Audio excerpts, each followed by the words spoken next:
Hello friends, I am Gaurav and you are watching English Story with Gaurav. If you have problem in speaking and reading English, then you have clicked on the right video. Because on this channel we upload stories in English in which along with background voice there is also caption, so that you can reading and listen to English so that both your reading and speaking will become fine. So let's start the video without any delay. The Happy Monk. Joys of the spiritual life. Once upon a time, there was a high-class, rich man. As he became older, he realized that the suffering of old age was about the same for rich and poor alike. So he gave up his wealth and class, position, and went into the forest to live as a poor monk. He practiced meditation and developed his mind. He freed himself from unwholesome thoughts and became contented and happy. His peacefulness and friendliness gradually drew 500 followers to his side. At that time, long ago, most monks usually looked pretty serious. But there was one monk who, even though he was quite dignified, always wore at least a little smile. No matter what happened, he never lost this glimmer of inner happiness. And on happy occasion, he had the broadest smile and the warmest laughter of all. Sometimes monks, as well as others, would ask him why he was so happy that he always wore a smile. He chuckled and said, "If I told you, you wouldn't believe me. And if you thought I spoke a lie, it would be a dishonor to my master." The wise old master knew the source of the happiness that could not be wiped from his face. He made this happiest monk his number one assistant. One year, after the rainy season, the old monk and his 500 followers went to the city.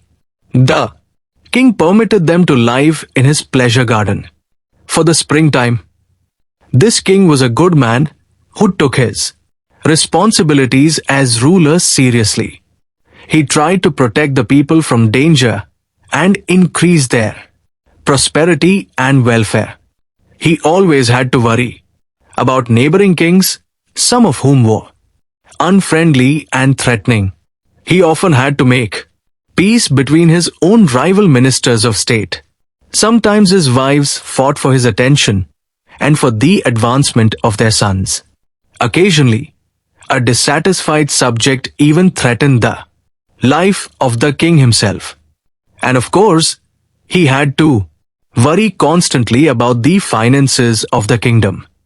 In fact, he had so much to worry about that he never had time to be happy. As summer approached, he learned that the monks were preparing to return to the forest. Considering the health and welfare of the old leader, the king went to him and said, "Your Reverence, you are now very old and weak. What good does it do to go back to the forest? You can send your followers back while you remain here." The chief monk then called his number one assistant to him and said, "You are now to be the leader of the other monks while you all live in the forest. As I am too old and weak, I will remain here as offered by the king." So the 500 returned to the forest and the old one remained. The number one assistant continued practicing meditation in the forest. He gained so much wisdom and peace that he became even happier than before. He missed the master and wanted to share his happiness with him. So he returned to the city for a visit. When he arrived, he sat on a rug at the feet of the old monk. They didn't speak very much, but every so often the number one assistant would say, "What happiness! Oh, what happiness!" Then the king came to visit. He paid his respects to the chief monk. However, the one from the forest just kept saying, "What happiness! Oh, what happiness!" He did not even stop to greet the king and show proper respect. This disturbed him, and he thought, with all my worries, as busy as I am looking after the kingdom, I take time out for a visit, and this monk does not respect me enough to even recognize me. How insulting, he said to the senior of the two monks. Venerable sir, this monk must be stupid from overeating. That must be why he is so full of happiness. Does he lie around here so lazy all the time? The head monk replied, O king, have patience, and I will tell you the source of his happiness. Not many know it. He was once a king, just as rich and mighty as you. Then he was ordained a monk and gave up his kingly life. Now he thinks his old happiness was nothing compared to his present joy.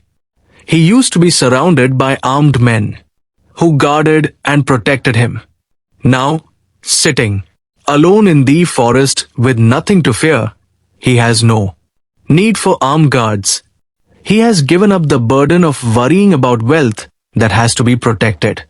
Instead, free of the worry of wealth and the fear of power, his wisdom protects himself and others.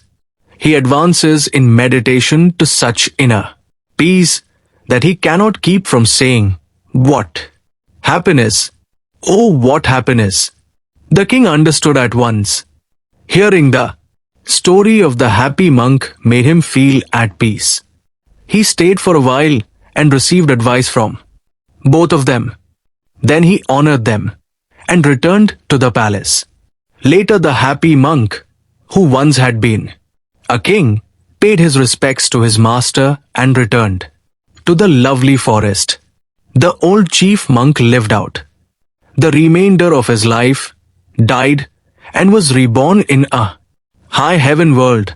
The moral is, unattached to wealth and power, happiness increases.